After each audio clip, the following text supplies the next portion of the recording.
Hello everyone. तो finally जो S A topic 2 है, जो इस हफ्ते हम लोग इंडिया जीएस का एक टॉपिक लेने वाले हैं, मेरे हिसाब से इस बार one of the most most probable जो एसए हो सकता है वो हो सकता है आर्टिफिशियल इंटेलिजेंस बून और बेन। हिंदी में कह देंगे तो हो सकता है कृत्रिम बुद्धिमत्ता, वरदान या अभिशाप, इस प्रकार की कुछ डबिंग हो सकती है। तो कुल मिला के आपको आर्टिफिशियल इंटेलिजेंस के क्या एडवांटेजेस हैं, क्या डिसएडवांटेजेस हैं, इस पे हो सकता है कि आपको ऐसे लिखने के लिए आए। ठीक है दोस्तों, चलिए इसके एक एक करके डायमेंशंस खोलना चालू करते हैं। वंस अगेन मैं आपको एग्जैक्ट मटेरियल नहीं दे रहा हूँ, बस आपको एक थॉट प्रोसेस दे रहा हूँ, एक डायरेक्शन दे रहा हूँ जिसमें आपको मटेरियल कलेक्ट करना है और एक फ्लो बैठाना है उस पर्टिकुलर एस्से में। तो जब भी हम लोग आर्टिफिशियल इंटेलिजेंस की बात करेंगे और किसी भी एस्से की बात करेंगे, तो पहला स्टेप होता है दोस्तों आपका कि आप उसको गूगल कर लीजिए, आर्टिफिशियल इंटेलिजेंस यूपीएससी, ये कीवर्ड डाल के आप सर्च कर लीजिए। और कोई भी 3 से 4 लिंक, जब तक आपका सेटिस्फेक्शन हो नहीं जाता है, जब तक आपको ये नहीं लग जाता है कि अब 5वें लिंक में भी वही चीज़ें रिपीट हो रही है जो पहले के 4 लिंक में दी गई है, वो आप कर लीजिए। जब भी आप कोई ऐसे प्रिपेयर करेंगे तो पहला स्टेप ये होगा कि आप गूगल करेंगे उस पर्टिकुलर कीवर्ड को और देखेंगे कि उनमें से क्या क्या इंफॉर्मेशन मिल सकती है। इन पर्टिकुलर 4 लिंक्स में कुछ कुछ कॉमन चीज़ें हैं जो आपको देखनी है, जो आपको नोट डाउन करनी है। फॉर एग्जाम्पल, आर्टिफिशियल इंटेलिजेंस है क्या, अभी ये न्यूज़ में क्यों है, क्या इंडिया में इससे रिलेटेड कोई सबमिट हुआ है, क्या इंटरनेशनल प्लेटफॉर्म में इससे रिलेटेड कोई डिस्कशंस हुए हैं, इसके एडवांटेजेस क्या क्या हो सकते हैं, इसके डिसएडवांटेजेस क्या क्या हैं, क्या क्या रिकमेंडेशंस एक्सपर्ट्स के, इंडिया में क्या क्या हो रहा है इन पर्टिकुलर चीज़ों को लेके, क्या नीति आयोग ने कुछ कहा है आर्टिफिशियल इंटेलिजेंस के बारे में, क्या हमने कोई सबमिट ऑर्गेनाइज करी है, क्या हम किसी सबमिट में पार्टिसिपेट किए हैं, क्या इंटरनेशनली इस पर क्या बात की जा रही है, क्या ऐसी ऐसी चीज़ें हैं जो हमको आर्टिफिशियल इंटेलिजेंस से रिलेटेड पता होना चाहिए। और हो सके तो उस आर्टिकल में कुछ वे फॉरवर्ड होगा। फॉर एग्जांपल, एक वे फॉरवर्ड ये हो सकता है कि एक जैसे हर चीज़ की टर्म्स एंड कंडीशन होती है, उसी प्रकार से एक आर्टिफिशियल इंटेलिजेंस का कोड ऑफ एथिक्स टाइप का बनाना चाहिए। तो इस प्रकार की मोटा मोटी चीज़ें आपको पता होनी चाहिए। आर्टिफिशियल इंटेलिजेंस क्या है, इसके एडवांटेजेस क्या हैं, यूजेस क्या हैं, इसमें चैलेंजेस कहाँ कहाँ आ रहे हैं, इंटरनेशनल प्लेटफॉर्म में क्या क्या डिस्कशंस हो रहे हैं, फोरम्स हो रहे हैं, इंडियन प्लेटफॉर्म में क्या क्या डिस्कशन हो रहे हैं, फोरम्स हो रहे हैं, इसके स्कोप क्या क्या हो सकते हैं, इसमें क्या क्या रिकमेंडेशन है, क्या रिपोर्ट है, क्या इसमें ज्ञानी लोगों ने अपने अपने मत दिए हैं, ये एक कह सकते हैं रफ ड्राफ्ट आपको तैयार करके रखना है। दूसरा जो चीज़ है दोस्तों वो ये है कि आपको ये करना है कि आपको ये पता होना चाहिए कि आर्टिफिशियल इंटेलिजेंस से रिलेटेड क्या क्या बज़वर्ड चल रहे हैं न्यूज़ में।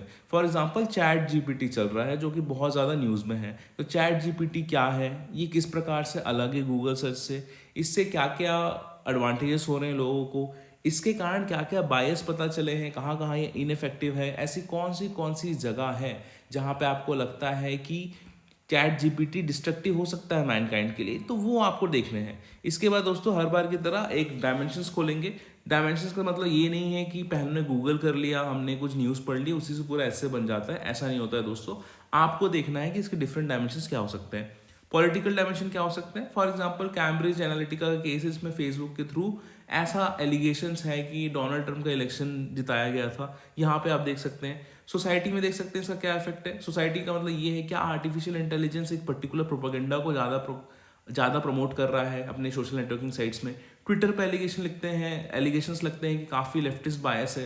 कह सकते हैं कि इसमें हम ये भी देख सकते हैं कि किस प्रकार से आपके रिकमेंडेशन फीड्स, इवन ऑस्ट्रेलिया में एक केस है जहाँ पे बच्चों को काफ़ी सिगरेट्स और अल्कोहलिक कंटेंट्स के एडवर्टाइजमेंट दिखाए जा रहे थे, तो उसके कारण क्या हुआ था, फेसबुक से जवाब मांगा गया था। तो इस प्रकार का जो आर्टिफिशियल इंटेलिजेंस है, तो वो किस प्रकार से सोसाइटी को इफेक्ट कर रहा है। इकोनॉमी ऐसे इफेक्ट हो सकता है कि लोगों की जॉब जा रही है। दूसरा पॉजिटिव साइड ये हो सकता है कि किसी रिपोर्ट के हिसाब से आर्टिफिशियल इंटेलिजेंस यूज़ करने पे इंडिया की इकोनॉमी में इतने बिलियन डॉलर्स ऐड होंगे, तो ये एक इसका पैरामीटर हो सकता है। इन्वायरमेंटल में ये हो सकता है कि किस प्रकार से कह सकते हैं कि फिश कैचिंग प्रमोट कर सकते हैं सैटेलाइट डेटा से। ये भी हो सकता है किसी स्पीसीज के कंजर्वेशन में कैसे मदद हो सकती है।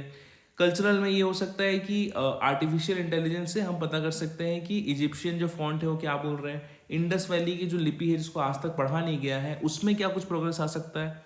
लीगल एंगल देख सकते हैं, क्या इसके लिए हमें, जैसे यूरोपियन यूनियन ने जीडीपीआर निकाला है, general data protection and regulation act, तो इस प्रकार से क्या इंडिया में भी ज़रूरत है, क्या आर्टिफिशियल इंटेलिजेंस को एक लीगल फ्रेमवर्क के अंदर लाने की ज़रूरत है। अगर लाने की ज़रूरत है तो कौन डिसाइड करेगा?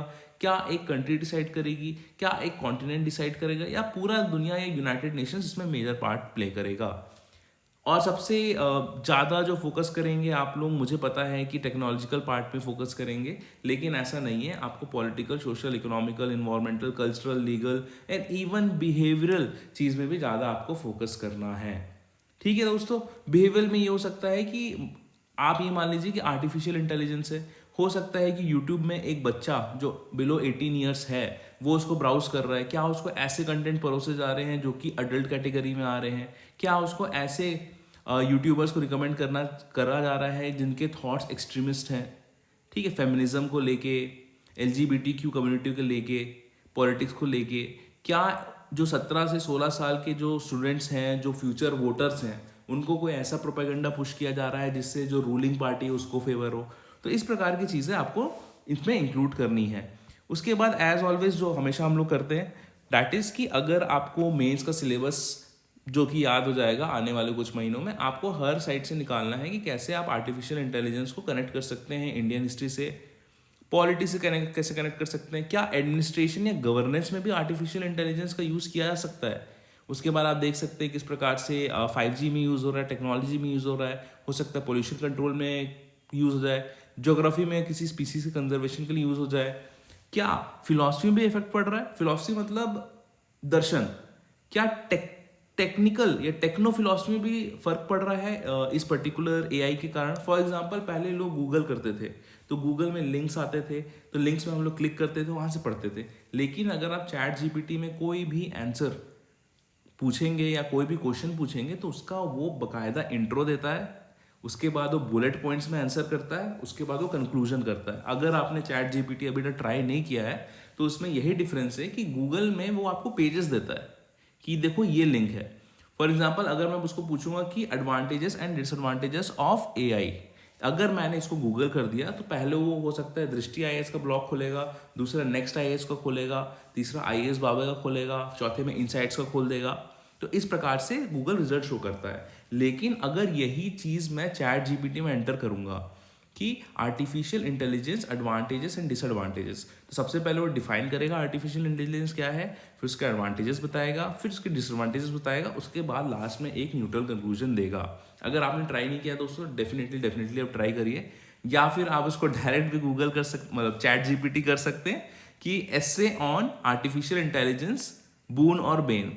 तो वो हो सकता है कि आपको 1200 से 1500 वर्ड के एस्से भी दे दे। तो इस आर्टिफिशियल इंटेलिजेंस वाले वीडियो का सबसे बड़ा टेक अवे ये हो सकता है कि कोई भी मुद्दा है उसमें जाके अगर आप चैट GPT में सर्च मारेंगे तो हो सकता है आपको बहुत बहुत अच्छा एस्से वो बना के दे दे और आपके बहुत सारे पॉइंट इसमें आ जाए। तो अगर कोई भी टॉपिक है दोस्तों, अगर आपको मान लीजिए कोट्स ढूंढने हैं आर्टिफिशियल इंटेलिजेंस के ऊपर, तो अगर आप चैट GPT में जाके लिखेंगे कि positive quotes on artificial intelligence by famous personalities, तो वो आपको 2-4 लिस्ट दे देगा। अगर आप उसी में लिखेंगे कि negative quotes on artificial intelligence by famous personality, तो वो आपको हो सकता है स्टीफन हॉकिंग का कोट दे दे, हो सकता है इलॉन मस्क का कोट दे दे। तो आर्टिफिशियल इंटेलिजेंस का ऐसे सर्च करने में आप आर्टिफिशियल इंटेलिजेंस यूज़ कर सकते हैं। ठीक है, तो ये निंजा टेक्निक है आज की।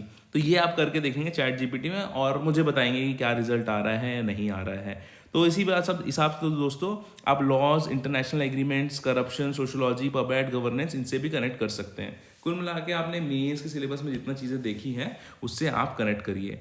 उसके बाद दोस्तों, उसके बाद जितना भी आपका कंटेंट आ गया है उसको आप रीअरेंज कर दो, एक अच्छा सा इंट्रो बना लो। इंट्रो ऐसा होना चाहिए जो बहुत ही व्यवहारिक हो, कोई ऐसी चीज़ हो जो आपने और मैंने एक्सपीरियंस करी है। कोई ऐसा कुछ टिपिकल सा एग्जाम्पल नहीं देना है कि जर्मनी की एक कंपनी ने ये कर रहा था, ऐसा एग्जाम्पल नहीं चलेगा। इससे बेहतर एग्जाम्पल ये होगा कि जब भी आप अमेजन में शॉपिंग करते हैं और अगर कोई आइटम आप फ्रीक्वेंटली सर्च मार रहे हैं तो जब भी उस आइटम में कोई सेल लगेगी तो वो आपके होम पेज में फ्लैश होने लगता है। तो ये पर्टिकुलर एक एग्जाम्पल हो सकता है ऑफ अ गुड इंट्रो, एक ऐसा इंट्रो जो 50 से 55 साल का एग्जामिनर या फिर कह लें कि आपके पिताजी भी समझ जाएं क्या है क्या नहीं है।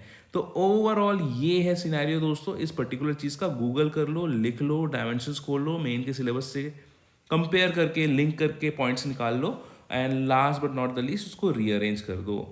उसके बाद जो सबसे सबसे सबसे इम्पॉर्टेंट पार्ट है डैट इज कि जब भी आप किसी ऐसे टॉपिक के बारे में लिख रहे जो कि आपके लाइफ और मेरे लाइफ सबको इक्वली इफेक्ट कर रहा है, तो हमेशा आपको बहुत ही बिहेवियरल एग्जाम्पल देना चाहिए, कुछ रोजमर्रा के एग्जाम्पल्स देने चाहिए। फॉर एग्जाम्पल, आपके क्लास में आपने भी एक्सपीरियंस किया होगा, आपके कोचिंग क्लास में अगर कोई आदमी आता है, आपके वर्क प्लेस में अगर कोई आदमी ज्वाइन करता है, तो आप देखेंगे कि अचानक से 2-3 दिन में उसका जो प्रोफाइल है वो रिकमेंड करने लगता है आपके इंस्टाग्राम में, आपके फेसबुक में।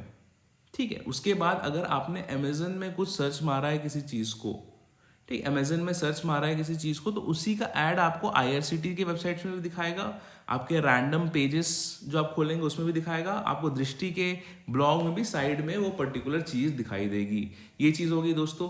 उसके बाद आप जो यूट्यूब में देख रहे हैं, अगर आप यूट्यूब में एक पर्टिकुलर पॉलिटिकल पार्टी को ज़्यादा फॉलो करते हैं तो आपके जितने भी फीड्स हैं उसी के हिसाब से होंगे। अगर आप YouTube में बार बार वीरेंद्र सहवाग की इनिंग्स देखना चाहते हो, तो हो सकता है कि आपको वो यंग वीरेंद्र सहवाग के बारे में बताएगा, हो सकता है वीरेंद्र सहवाग के लाइफ के बारे में बताए, हो सकता है वीरेंद्र सहवाग की यूट्यूब कह सकते हैं कि यूनिवर्सिटी के बारे में बताए, हो सकता है वीरेंद्र सहवाग के बेस्ट कॉमेंटेटरी मोमेंट्स के बारे में आपको बताए। हो सकता है कि अब वीरेंद्र सहवाग की आपकी बैटिंग पसंद है, तो कहीं ना कहीं ये भी हो सकता है कि आपको AB डिविलियर्स, क्रिस गेल और हाल ही में सूर्य कुमार यादव की जो इनिंग्स है उसके फीड ज़्यादा आने लग गए। तो इस प्रकार की आपको बिहेवियरल चीज़ें बतानी है, आपको बहुत ज़्यादा हाई फाई चीज़ें नहीं बतानी है। तो जितना ज़्यादा आप ऐसे को सिंपल रखेंगे, बिहेवियरल रखेंगे, रीसेंट चीज़ों को कोट करेंगे और साथ ही साथ पूरे डायमेंशंस कवर करेंगे, अपने आप को सिर्फ एप्स या टेक्नोलॉजी से लिमिटेड ना करते हुए सोसाइटी में क्या चेंज हो रहा है, लीगल फ्रेमवर्क में क्या चेंज हो रहा है, the way you do Google search में क्या चीज़ें चेंज हो रही हैं, इनको आप कनेक्ट करेंगे तो कहीं ना कहीं एक बहुत ही अच्छा ऐसे बन पाएगा आपका ऑन आर्टिफिशियल इंटेलिजेंस। ठीक है दोस्तों, बहुत ही ज़्यादा ब्रॉड टॉपिक है, तो हर जगह से हर डायमेंशन को थोड़ा थोड़ा टच कर लो और इसका इंट्रो बहुत अच्छा रखना है, कंक्लूजन बहुत अच्छा रखना है, और जो आपकी बॉडी है और जो एग्जाम्पल से आप यूज़ कर रहे हो, अपने दिमाग में हमेशा ये रखना कि ऐसा ऐसे ऐसे पॉइंट्स जो आपके पापा समझ जाए। ठीक है दोस्तों, आपको बिहेवियरल चीज़ों के बारे में ध्यान रखना है, बहुत ज़्यादा हाई फाई नहीं करना है। जितना ज़्यादा आप रियल लाइफ एग्जाम्पल से आर्टिफिशियल इंटेलिजेंस के एडवांटेजेस और डिसएडवांटेजेस बताना चालू करेंगे, उतना ही ज़्यादा निखर के आपका ऐसे आएगा। वंस अगेन, ये बहुत ही ज़्यादा ब्रॉड टॉपिक है, इसमें बहुत सारी चीज़ें जोड़ी जा सकती है, घटाई जा सकती है, but the main game is कि इंट्रो अच्छा हो, कंक्लूजन अच्छा हो, रियल लाइफ एग्जांपल्स हो और कितने कंसाइसली आप उसको 700-750 वर्ड में लपेट सकते हैं। That will be the key case. हर बार की तरह बहुत ही ज़्यादा रेडीमेड चीज़ें मैं आपको नहीं बता रहा हूँ। माई मेन फोकस इज़ कि आप कितने अच्छे से इस अप्रोच को समझ जाएं और अपने पर्टिकुलर चीज़ों में इम्प्लीमेंट कर जाएं। आई होप दोस्तों ये टॉपिक मेरे हिसाब से बहुत ज़्यादा चांसेस है आने वाले दिनों में मेंस के पेपर में आ जाने के लिए, तो इसको आप प्रिपेयर कर लीजिए और एक बार उसको लिख के भी देख लीजिए 750 वर्ड में, और ओवर द मंथ्स 2 महीने 3 महीने 4 महीने तक काफ़ी कंटेंट मिल जाएगा। और हो सकता है कि नई पोएम दिख जाए आपको, कहीं कोड दिख जाए, कहीं हो सकता है छोटी सी शॉर्ट स्टोरी बन जाए, तो ये सब चीज़ें आप लोग देख लेंगे। ठीक है दोस्तों, all the best. Next week फिर से ऐसे टॉपिक 3 डालेंगे, ऑल्टरनेट ऐसे टॉपिक्स डाल रहे हैं, पहला एक सीजी का एक ऐसे डालते हैं, फिर इंडिया का ऐसे डालते हैं, तो नेक्स्ट हफ्ते फिर से एक सीजी का ऐसे डालेंगे। इसमें आपका क्या कहना है, और मोस्ट इंपॉर्टेंटली चैट जीपीटी ने क्या ऐसे लिखा है आर्टिफिशियल इंटेलिजेंस बून और बेन पे, वो ज़रूर कॉपी पेस्ट मारिएगा कमेंट सेक्शन में। ठीक है दोस्तों, all the best. I hope this video was very useful. Next week फिर मिलेंगे ऐसे टॉपिक 3 के साथ। पढ़ाई करते रहिए, चैट जीपीटी में देखते रहिए, आर्टिफिशियल इंटेलिजेंस का क्या कह सकते हैं कि करिश्मा है, वो आप देखते रहिए और अपने ही दिमाग से आप सोचने की कोशिश करिए कि इसका मेरे लाइफ में किस किस डायमेंशन से असर हो सकता है। टेक केयर, कीप स्टडिंग, जय हिंद।